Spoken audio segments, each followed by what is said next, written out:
मुझे दुष्यंत की वो पंक्तियाँ आज याद आ रही हैं जिसमें उन्होंने कहा है कि हंगामा खड़ा करना मेरा मकसद नहीं, मेरी शर्त है कि ये सूरत बदलना चाहिए। जी हाँ, और एक तरफ किसी ने कहा है कि कौन कहता है आसमान में छेद नहीं होता, एक पत्थर तो तबीयत से उछालो यारो। सरकार यमुना मिशन पे काम कर रही है और लगभग 500 करोड़ रुपए अब तक खर्च होने के बाद भी, और अरबों रुपए पिछली सरकार में खर्च हो गए, लेकिन यमुना का स्वरूप आज भी वैसा का वैसा है। हम यहाँ आए हैं आज यमुना मिशन के तहत जो कार्य हो रहे हैं उन्हें देखने के लिए, और हमने यहाँ पाया कि यहाँ बृहद वृक्षावली तैयार की गई है, और एक ऐसे संत जिनका नाम गोपेश बाबा है, वो एक दृढ़ इच्छा शक्ति के साथ मैदान में उतरे और उन्होंने ये करके दिखा दिया कि वास्तव में सूरत बदली जा सकती है। और ऐसी शख्सियत से आज हम मिलने आए हैं, गोपेश बाबा से। बाबा, न्याय में हम आपका स्वागत करते हैं। जय श्री राधे प्रभु। ये ब्रज में इस तरीके की जो वृक्षावली आपने तैयार की है, इसकी प्रेरणा आपको कहाँ से मिली? यह तो प्रेरणा तो हमारे सदग्रंथों में गुरुजनों से एवं पूरे भरे पड़े हैं। हमारे जो रसिकों के ग्रंथ है उसमें लता पता और रज रानी की जो महिमा है, पर्वतों की जो महिमा है, सौंदर्य की जो यमुना जी के सौंदर्य की जो एक इतना सुंदर उल्लेख है, उन उल्लेखों से पूज्य गुरुजन हमारे परम पूज्य मुलुक पीठाधीश्वर जी महाराज उसका गायन अथवा उसका कथन करते हैं। तो वो सब चीज़ें सुन करके हमारे प्रदीप बंसल जी के अंदर प्रेरणा जागृत हुई। बंसल जी में क्योंकि एक बिजनेसमैन हैं, तो उनके अर्थ का सदुपयोग संतों के माध्यम से यमुना मिशन के इतने लगभग 14 किलोमीटर के इतने किनारों पर ये लाखों वृक्ष लगा करके, ये उन्हीं ग्रंथों के माध्यम से जो हमें प्रेरणा मिली गुरुजनों के माध्यम से, उसी प्रेरणा का ये प्रभाव और भाव है। और क्योंकि वृक्ष लता यमुना जी यह तो हमारी आराध्या है और यह तो हमारी उपासना है। हम इसको पे काम करके कोई एहसान नहीं कर रहे, क्योंकि एहसान उस दूसरे पे किया जाए वो भी नहीं अच्छा होता, लेकिन ये तो मेरी अपनी चीज़ है, ये हमारी अपनी वस्तु है। ये तो मेरे ठाकुर जिनके लिए हम लोग घर बार छोड़ करके इस ब्रजमंडल में भजन करने का प्रयास कर रहे हैं, तो शरीर से भजन ना हो, लेकिन यही प्रयास हम करने की चेष्टा, शरीर में शक्ति है अथवा इस प्रकार का संयोग बना है बंसल जी के माध्यम से, गुरुजनों के आशीर्वाद से, तो ये करने की प्रयास किया कि जितने भी नाले अभी 25-30 नालों को तो टेप कर दिया गया है, जो कि डायरेक्ट यमुना जी में ना गिर के उसका शुद्धिकरण होकर के बालू शोधन क्रिया से वह उसका जो जल है वह पवित्र तो नहीं होगा, लेकिन निर्मलता को प्राप्त होकर के यमुना जी में जब गिरता है तो हमारे स्वामी, ये जो स्वामी घाट विश्राम घाट है, जो हमारा सबसे दिव्य पवित्र स्थल है, मथुरा का सबसे बड़ा तीर्थ है, वहाँ पर हम कुछ वर्षों पूर्व देखते थे दुनिया भर की पोलोथीन अथवा मरे जानवर अथवा हर प्रकार की गंदगी एक नाले का जैसा स्वरूप, क्षमा करें कि माँ तो माँ है, अथवा गंदा स्वरूप दिखाई दे चाहे कितना पवित्र, तो लेकिन श्रद्धा हम लोगों की है, जैसा भी ये माँ है हमारी, तो हमें उसका आचमन, उसका स्नान हमें करना ही होता है। लेकिन अधिकचरी श्रद्धाओं वाले जो लोग, श्रद्धालु जब वृंदावन आते हैं अथवा यमुना जी की तट का जाकर दर्शन करते हैं, तो उनके हृदय में बहुत ही एक हे भावना, हीनता और यहाँ के प्रति हे दृष्टि बन उनके में एक आती है, तो जिससे वृंदावन अथवा मथुरा का जो हमारी दिव्य महिमा है उस पर अपराध जैसा वो कर जाते हैं। तो उसी को दृष्टि को देखते हुए भी हम लोग चेष्टा करते हैं कि सब मिल करके, ब्रजवासी मिल करके, सब संत मिल करके अपनी यमुना जी को पुनः एक उस स्वच्छता की ओर लेके जाने की चेष्टा करें। करना तो भगवान ने ही, और सरकार तो सरकार होती है। हम लोग थोड़े से ही चीटी गलियारी सा एक चेष्टा की है, जो कि 14 किलोमीटर तक का सौंदर्य एक, क्योंकि हम देखते हैं कि एक चुनरी मनोरथ हमारी एक परंपरा है, तो वो जब हम लोग करते हैं तो 1 घंटे की, 2 घंटे की, 3 घंटे का वो चुनरी मनोरथ रहता है। तो प्रदीप बंसल जी के हृदय में बैठे हृदय बिहारी ने उनको गुरुजनों की आज्ञा से प्रेरित होकर के ये 14 किलोमीटर की पहनाई गई है, जो कि आने वाले समय में अथवा वर्तमान में हजारों लोग आकर के इस वृक्षों के नीचे बैठ करके दिव्यता का आनंद लेते हैं, शीतलता का आनंद लेते हैं, अथवा कंक्रीट वन को छोड़कर वृंदावन कैसा था, कैसा होना चाहिए, वैसा दिव्य आनंद यहाँ आकर के प्राप्त होता है। चेष्टा हो रही है, महापुरुष जो कई महापुरुष यहाँ आते हैं तो उन महापुरुषों की जो कथनी होती है बड़े गदगद भाव से कहते हैं कि बाबा हम लोग जो मानसी में चेष्टा करते हैं सौंदर्य यमुना जी के हरियाली के तट का, वो यहाँ यमुना मिशन ने उतार दिया। तो हमको ये लगता है कि हमको ठाकुर जी ने अपना लिया है और ठाकुर जी हमारे हैं। महाराज जी, लगभग कितने वृक्ष यहाँ आपने लगवाए हैं? अभी तक लाखों की संख्या, गिनती तो नहीं है, लेकिन छोटे बड़े पेड़ पौधे आदि सब लाखों की संख्या। अच्छा, सरकार की तरफ से कहीं कोई अनुदान या किसी और के द्वारा, सिर्फ बंसल जी के अलावा किसी से कोई चंदा वगैरह ऐसा आपके पास आता है या आप अपने हिसाब से कर रहे हैं? भगवत कृपा से सरकार का अभी विगत 6-7 महीने पूर्व तक ये इतना बड़ा सहयोग के आगे आज तक उन लोगों ने कभी हमको डिस्टर्ब नहीं किया, और यही उनका सबसे बड़ा सहयोग है और यही हम सदा मांगते हैं उनसे और प्रार्थना करते हैं कि इसी प्रकार का सहयोग हमें सदा बना रहे हम लोगों के ऊपर। और यहाँ का प्राण वाक्य है, ना चंदा दें ना चंदा लें जी। और भगवत कृपा से यह प्राण वाक्य जब से ये संस्था 15 फरवरी 2015 से आरंभ होकर के आज की तारीख तक सेकंड दूसरे किसी भी व्यक्ति का बंसल जी के अलावा 1 रुपया भी किसी का यहाँ नहीं लगा है।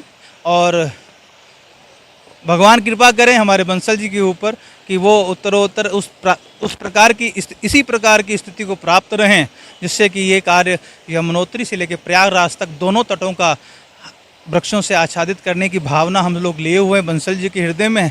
और हम तो सबसे प्रार्थना करेंगे, सभी महापुरुषों से, सभी ब्रज के प्रेमियों से, सभी महापुरुषों से, सभी आचार्यजनों से कि वह शक्ति हम सबको प्रदान, वह आशीर्वाद आशीष बना के रखे कि हम इस कार्य को, इस भावना को जो हमारे अंदर में है कि यमुना जी के तट दोनों इसी प्रकार से सुसज्जित हों और आगे बढ़ें, ऐसे हम लोग कामना करते हैं, सबसे प्रार्थना करते हैं।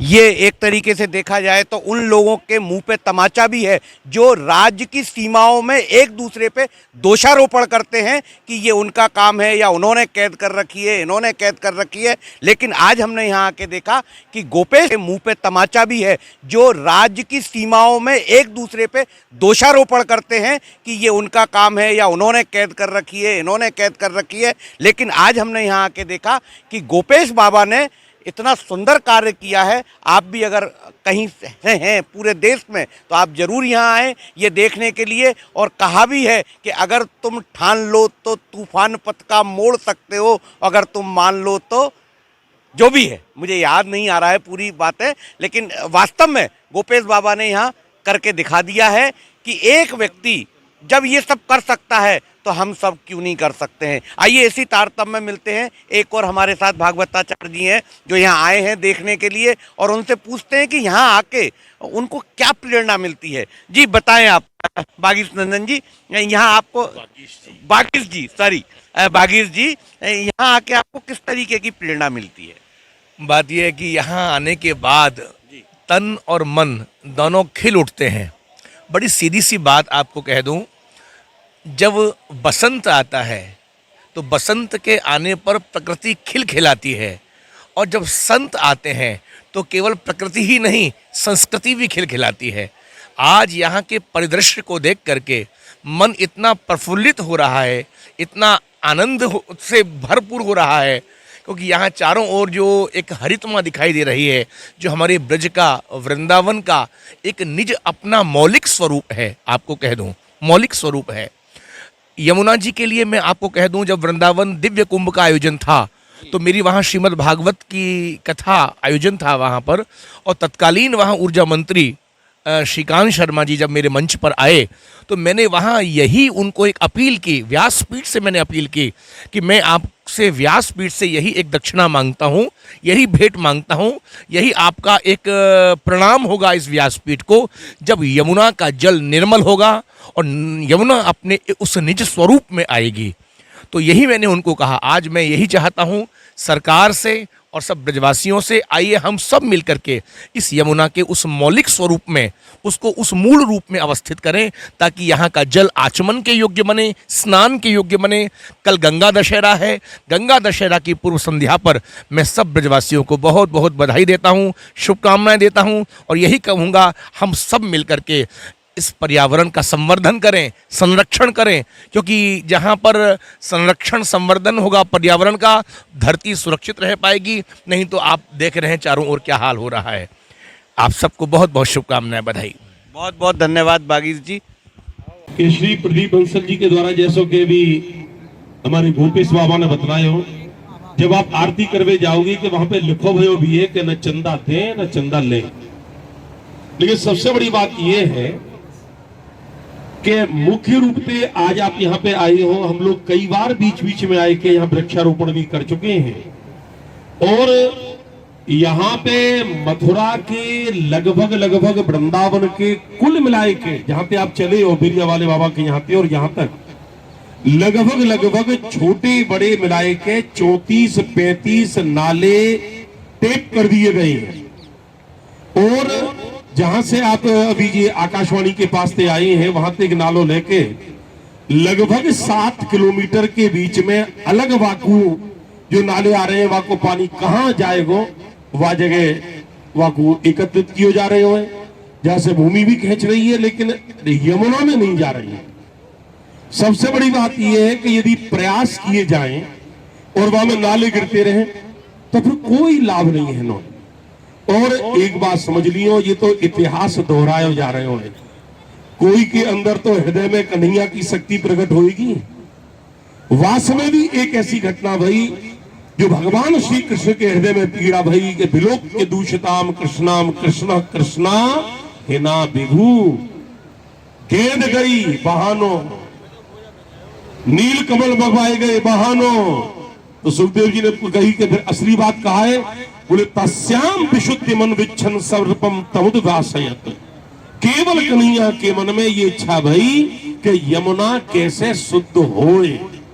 और वर्तमान में जहां पे जैसे आदरणीय हमारे वशिष्ठ जी महाराज ने कही, और केवल अपने लोग नहीं कई लोग और अन्य वर्ग विशेष के लोग इनके ऊपर खूब हमला की भी योजना बन गई और उन्होंने कही तुमने हमारी जमीन कब जा रहे हो, जबकि ये तो यमुना जी की जमीन है, ये समस्त ये प्रकल्प की जमीन है। और जैसो बाबा ने कही, मैंने एक बार कही बंसल जी के सामने भी कि लोग चुंबी मनोरथ करें, लेकिन ये तो कालिंदी की हरित चुंबी मनोरथ है। यही क्रम में आप समस्त ब्रजवासी इनते जो वृक्षारोपण करवाए जा रहे हो, ये केवल और केवल मैया की हरित चुनरी को मनोरथ पूर्ण किए जा रहे हो। आप आज जाए के देखोगे जहां पे यमुना जी को जो आरती करोगे वहां को जल देखियो कितना निर्मल है। बहुत सुंदर यमुना मिशन की बहुत सुंदर व्यवस्था है और वैज्ञानिक दृष्टिकोण से मेरे छोटे बेटे की बहू ने पीएचडी करी है यमुना मिशन पे, यमुना शुद्धिकरण पे। उन्होंने भी यही लिखा है और पूरे बात तक उन्हें केंद्र सरकार और प्रदेश सरकार ने उन्होंने भी यही लिखा है कि समानांतर नाले के बगैर यमुना का शुद्धिकरण नहीं हो सकता है और वो दोनों सरकारों ने माना है। और इसी काम को सरकार प्रयास कर रही है, लेकिन सरकार से पहले यमुना मिशन ने करके दिखाया है। इसलिए मैं अपनी तरफ से पूरी ब्रजवासियों की तरफ से यमुना मिशन को बहुत बहुत धन्यवाद देता हूँ। मेरा भी ये प्रयास होगा इस आपकी योजनाओं को सरकार तक पहुँचाऊं। मैंने पहले सत्र में ही अभी जो बजट सत्र हुआ है, यमुना जी की बात मैंने रखी है। सत्ता के विधायकों को ज्यादा मांग करने का अधिकार नहीं होता है, क्योंकि सरकार को प्रश्न नहीं, लेकिन मैंने रखी ये बात। मेरी हथनी कुंड पे जब ये एनसीआर का पानी की व्यवस्था नाले द्वारा होनी चाहिए और जमुना जल जाते हथनी कुंड से पूरा जमुना जल हमारे ब्रज को, हमारे प्रदेश को सब मिलना चाहिए, ये मैंने मांग रखी है। आप सब देख सकते हैं टीवी में आइए। मैं भी अब राजनीति में हूँ, अब नेता कह लो कछु कह लो, लेकिन मेरा जीवन भी आपके चरणों में ही समर्पित है। घर के लिए, परिवार के लिए मेरा कोई, अब जो मैंने कर लिया अब तक कर ली हूँ, सब व्यवस्था वहाँ के बिहारी यमुना मैया कृपा से ठीक है, लेकिन मेरा अब पूरा जीवन आपके चरणों में बीतेगा। इस मंच के माध्यम से मैं वादा कर रहा हूँ, मैं संत और ब्राह्मणों के चरणों में पूरा जीवन अपना जो भी। गजब की बांसुरी बजती है वृंदावन बसैया की, करूं तारीफ मुरली की या मुरलीधर कन्हैया की। जहां चलता न था कुछ काम, तीरों से कमानों से विजय नटवर की होती है, वहां मुरली की तानों से। कैसे कन्हैया? शाम तेरी बंसी बजे धीरे धीरे, साजबाज नहीं है, आप ही हमारे साज है, हम गाएंगे साथ में, आप ही गाओ, ताली बजाओ। शाम तेरी बंसी बजे धीरे धीरे, हो कान्हा तेरी मुरली बजे धीरे धीरे,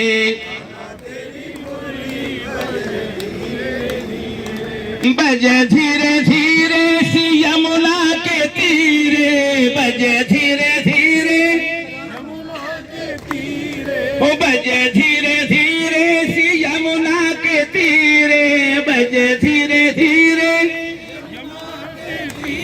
हो कान्हा तेरी, हो लाला तेरी, हो मोहन तेरी बंसी बजे धीरे धीरे। श्याम इत मथुरा इत गोकुल नगरी, इत मथुरा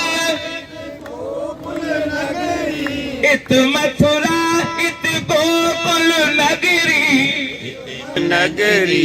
बीच में जमुना बहे धीरे धीरे, बीच में जमुना बहे धीरे धीरे, कान्हा तेरी मुरली बजे धीरे धीरे। यदक्षरं यदक्षरं मात्राहीनं जगद्गुरु तत्सर्वं संविदां देवा, प्रसीद परमेश्वर।